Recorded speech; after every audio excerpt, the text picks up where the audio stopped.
नमस्कार दोस्तों, DRS blogs channel पर आपका स्वागत है। और आज लेकर आए हैं आपके लिए दिल्ली पुलिस की एक स्पेशल क्लास, जिसको देखना बिल्कुल ही ना भूलें। इसमें केवल जो दिल्ली पुलिस में जो आधारित प्रश्न हैं वही लिए गए हैं। और साथ ही साथ दोस्तों बताना चाहेंगे कि अगर आप इस चैनल पर पहली बार आए हैं तो इस चैनल को ज़रूर सब्सक्राइब कर लें और साथ ही साथ बेल आइकन का बटन भी दबा दें, जिससे कि क्या है, इसकी अपडेट नोटिफिकेशन आपको मिलती रहेगी। तो चलिए दोस्तों, चलते हैं आज की क्लास पर और शुरू करते हैं आज की क्लास। हेलो दोस्तों, कैसे हैं सभी आप लोग। आशा करता हूं कि सारे अच्छे होंगे और घर पर ही होंगे। चलिए शुरू करते हैं आज की क्लास। ज़्यादा समय न लेते हुए आज शुरुआत करते हैं आज की क्लास को। तो पहला क्वेश्चन है, राजेंद्र कृषि विश्वविद्यालय पूषा कहाँ पर स्थित है। तो ऑप्शन इस प्रकार से हैं, नई दिल्ली, झारखंड, हरियाणा, बिहार। तो इसका जो सही आंसर है दोस्तों वो है ऑप्शन नंबर डी, बिहार। तो राजेंद्र कृषि विश्वविद्यालय पूषा बिहार राज्य के समस्तीपुर जिले में स्थापित है। तो साथ ही साथ आपको ये जानकारी भी होनी चाहिए कि बिहार में कहाँ पर है। अच्छा, चलते हैं अगले क्वेश्चन की तरफ। लिग्नाइट एक प्रकार है। तो ऑप्शन है ए संगमरमर, बी बालू, सी कोयला, डी मैग्नीज। तो इसका जो सही आंसर है दोस्तों वो है ऑप्शन नंबर सी, कोयला। तो इसके साथ हम आपको एक बात और बताना चाहते हैं दोस्तों कि लिग्नाइट एक निम्न कोटि का कोयला होता है। इसमें कार्बन की मात्रा 25.35% तथा नमी बहुत अधिक होती है। विश्व के कुल कोयला उत्पादन में लिग्नाइट 15% है। साथ ही साथ आपको ये जानकारी होनी चाहिए। चलो बढ़ते हैं अगले क्वेश्चन की तरफ। अगला क्वेश्चन है दोस्तों, भारत का पहला सूती वस्त्र मिल कहाँ पर स्थापित हुआ। ऑप्शन इस प्रकार हैं। ऑप्शन ए है घुसरी यानी कि कोलकाता, बी में है सूरत, सी है मुंबई और डी है अहमदाबाद। तो इसका जो सही आंसर है दोस्तों वो है ऑप्शन नंबर ए। भारत का सबसे बड़ा संगठित तथा व्यापक उद्योग वस्त्र उद्योग टेक्सटाइल होता है। तो भारत का जो पहला सूती वस्त्र मिल घुसरी कोलकाता में 1818 ईस्वी में स्थापित हुआ, जो कि असफल रहा। उसके बाद 1853 ईस्वी में बम्बई में पहली बार सफल आधुनिक सूती मिल उद्योग स्थापित हुआ था। तो आपके साथ ही साथ ये जानकारी भी होना चाहिए दोस्तों। अगला क्वेश्चन है दोस्तों, इनमें से कौन से जोड़े का मिलान सही है। इनमें से कौन से, थोड़ा मिस्टेक हो गया, जोड़े का, इनमें से कौन से जोड़े का मिलान सही है। तो ऑप्शन ए है नवेली लौह, ऑप्शन बी है राउरकेला और अब्रक, ऑप्शन सी है झरिया कोयला और ऑप्शन डी है हजारीबाग भूरा कोयला। तो जो इसका सही आंसर है दोस्तों वो है ऑप्शन नंबर सी, झरिया कोयला। तो आपको एक बात बताना चाहेंगे दोस्तों, झरिया कोयला से नवेली लिग्नाइट कोयले के लिए, राउरकेला स्टील के लिए तथा झरिया कोयले के लिए प्रसिद्ध है। तो आपको साथ ही साथ ये बात पता होना चाहिए। बढ़ते हैं दोस्तों अगले क्वेश्चन की तरफ। अगला क्वेश्चन है दोस्तों, तो पांचवा क्वेश्चन है दोस्तों, राष्ट्रपति लोकसभा में किस समुदाय के बीच में से दो लोगों को मनोनीत करता है। तो ऑप्शन है ए बौद्ध भिक्षुओं, ऑप्शन बी पारसियों, ऑप्शन सी एंग्लो इंडियंस और ऑप्शन डी है इनमें से कोई नहीं। तो इसका सही आंसर है दोस्तों option number C, Anglo Indians. तो एंग्लो इंडियंस आपका जो आंसर है वो सही है। इसके साथ ही दोस्तों बताना चाहेंगे, अनुच्छेद 331 में यह उपबंध है कि राष्ट्रपति लोकसभा में एंग्लो इंडियन समुदाय के बीच में से दो लोगों को मनोनीत कर सकता है, यानी कि अनुच्छेद 331 में ये बताया गया है। बढ़ते हैं अगले क्वेश्चन की तरफ। अगला क्वेश्चन है दोस्तों कि यूएनडीपी मानव विकास रिपोर्ट की तर्ज पर भारत की पहली मानव विकास रिपोर्ट कब जारी की गई। अच्छा क्वेश्चन है। इसके ऑप्शन है ए 2002, ऑप्शन बी 2005, ऑप्शन सी 2004 और ऑप्शन डी में है 2003। तो इसका सही आंसर है दोस्तों ऑप्शन नंबर ए, 2002। चलिए ये आपका सही आंसर है, इसमें 2002 जो है इसके साथ ही आपको बता दें कि संयुक्त राष्ट्र विकास कार्यक्रम UNDP द्वारा प्रतिवर्ष जारी किए जाने वाले मानव विकास रिपोर्ट के तर्ज पर भारत की पहली मानव विकास रिपोर्ट 23 अप्रैल 2002 को जारी की गई थी। और भारत की जो पहली मानव विकास रिपोर्ट जो नई दिल्ली में प्रधानमंत्री अटल बिहारी वाजपेयी जी द्वारा जारी की गई थी। चलिए दोस्तों, ये आपको और जानकारी देगी। इसके साथ ही साथ बढ़ते हैं अगले क्वेश्चन की तरफ। अगला क्वेश्चन है दोस्तों, किस भारतीय जनरल ने 19वीं शताब्दी में लद्दाख पर विजय प्राप्त कर ली थी? अच्छा क्वेश्चन है ये भी दोस्तों। तो ऑप्शन इस प्रकार से हैं। Option A Hari Singh Nalwa, option B Gulab Singh, option C Zorawar Singh और ऑप्शन डी दिलीप सिंह। तो इसका सही आंसर है दोस्तों option number C, Zorawar Singh. तो बताना चाहेंगे दोस्तों कि जनरल जोरावर सिंह ने 1834 में लद्दाख पर विजय प्राप्त की थी। चलिए दोस्तों, इसके साथ आपको बताते हैं अगला क्वेश्चन। अगला क्वेश्चन है दोस्तों, किस संवैधानिक संशोधन ने मूलभूत अधिकारों के ऊपर निदेशक सिद्धांत का आधिपत्य दिया? तो ऑप्शन इस प्रकार है। ऑप्शन ए 42वें, ऑप्शन बी 16वां, ऑप्शन सी 44वां और ऑप्शन डी 25वां। तो जो इसका सही आंसर है दोस्तों वो है ऑप्शन नंबर ए 42वां।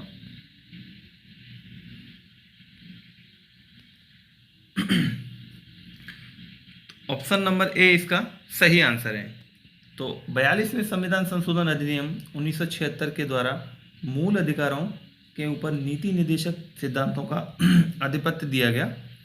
इस संशोधन द्वारा अनुच्छेद 31 ग जोड़कर यह प्रावधान किया गया कि नीति निर्देशक तत्वों को प्रभावी करने के लिए मूल अधिकारों में संशोधन किया जा सकता है। 44वें संशोधन द्वारा संपत्ति के अधिकार को मूल अधिकारों की श्रेणी से हटाकर अनुच्छेद 300 के अंतर्गत एक विधिक अधिकार बना दिया गया था। काफ़ी अच्छी जानकारी दी गई। इसके साथ चलते हैं अगले क्वेश्चन की तरफ।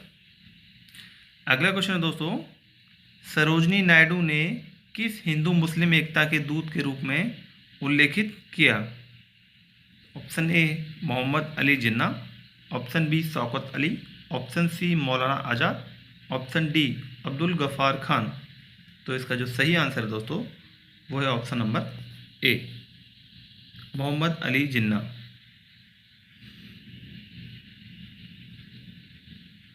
चलिए दोस्तों, बढ़ते हैं अगले क्वेश्चन की तरफ। अगले क्वेश्चन से जाने से पहले आपको बता दें कि वर्ष 1916 में सरोजनी नायडू द्वारा मोहम्मद अली जिन्ना की प्रथम जीवनी प्रकाशित की गई, जिसमें भारत कोकिला नायडू ने जिन्ना को हिंदू मुस्लिम एकता के दूत के रूप में उल्लेखित किया था। चलिए बढ़ते हैं अगले क्वेश्चन की तरफ। अगला क्वेश्चन है दोस्तों, निम्नलिखित में से कौन सा विधेयक राज्यसभा में पहले प्रस्तुत नहीं किया जा सकता? तो ऑप्शन इसके ऐसे हैं। ए धन विधेयक, ऑप्शन बी उच्चतम न्यायालय या राज्य न्यायपालिका के अधिकारों से संबंधित विधेयक, ऑप्शन सी युद्ध अथवा बाह्य आक्रमण के कारण उत्पन्न आपातकालीन स्थिति घोषित करने वाला विधेयक और ऑप्शन डी है राज्य को आपात नियमों के अधीन लाने वाला विधेयक।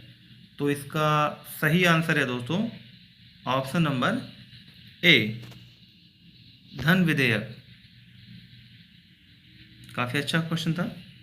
साथ ही साथ आपको बता दें अनुच्छेद 109 के अनुसार धन विधेयक सर्वप्रथम केवल लोकसभा में ही प्रस्तुत किया जा सकता है, वह राज्यसभा में पेश नहीं किया जा सकता। धन विधेयक राष्ट्रपति की पूर्व सिफारिश पर लोकसभा में प्रस्तुत किया जा सकता है। धन विधेयक के अलावा अन्य विधेयक अनुच्छेद 107 के अनुसार किसी भी सदन में प्रस्तुत किए जा सकते हैं।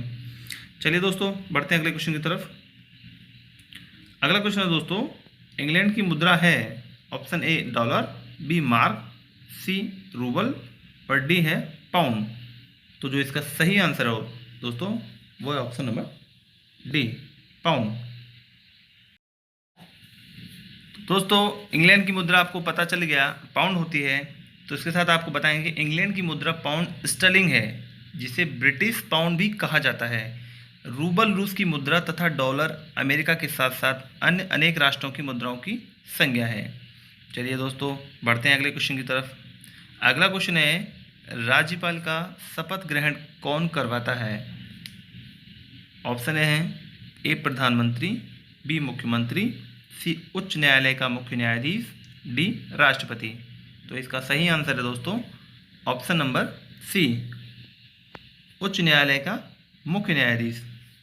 तो साथ ही साथ आपको बताना चाहेंगे दोस्तों कि राज्यपाल यानी कि गवर्नर की शपथ उच्च न्यायालय का मुख्य न्यायाधीश ही ग्रहण करवाता है। उसकी अनुपस्थिति की दशा में वह वरिष्ठतम न्यायाधीश की उपस्थिति में शपथ ग्रहण करेगा। चलिए दोस्तों, आप चलते हैं अगले क्वेश्चन की तरफ।